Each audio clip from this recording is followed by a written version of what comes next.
ప్రభు అయిన యేసుక్రీస్తు నామములో మీకందరికి వందనాలు. విధవరాలు కథ లేదా వితంతు యొక్క కథ గురించి మనము నేర్చుకుందాం, చూద్దాం. మార్కు సువార్తలు 12వ అధ్యాయం 41 నుంచి 44 వచనాల్లో మనం గమనించవచ్చు.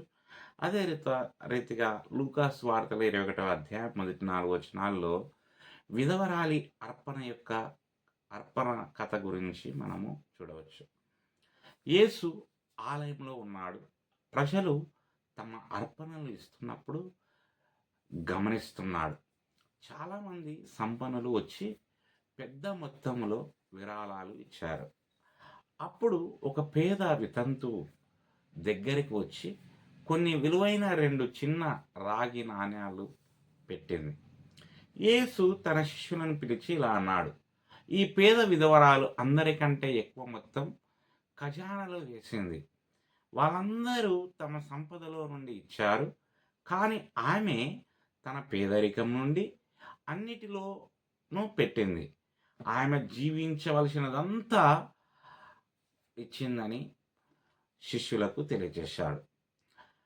విధవరాలు లేదా వితంతుల అర్పణ కథ నుండి పాఠాలు. మొదటగా త్యాగం చేయడం. నిజమైన దాతృత్వం అనేది ఇచ్చిన మొత్తాన్ని బట్టి కాదు, హృదయము మరియు దాని వెనుక ఉన్న త్యాగం ద్వారా కొలవబడుతుంది. రెండవదిగా దేవుడు హృదయానికి విలువ ఇస్తాడు.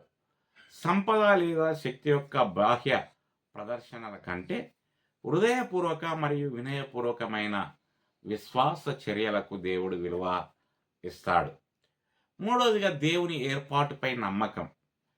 విధవరాలు లేదా వితంతు యొక్క చర్య దేవునిపై పూర్తి నమ్మకాన్ని ప్రదర్శిస్తుంది. ఆమె పేదరికంలో ఉన్నప్పటికీ ఆమెకు ఉన్నదంతా ఇస్తుంది. దేవుడు ఈ మాటలను దీవించునుగాక. ఆమెన్.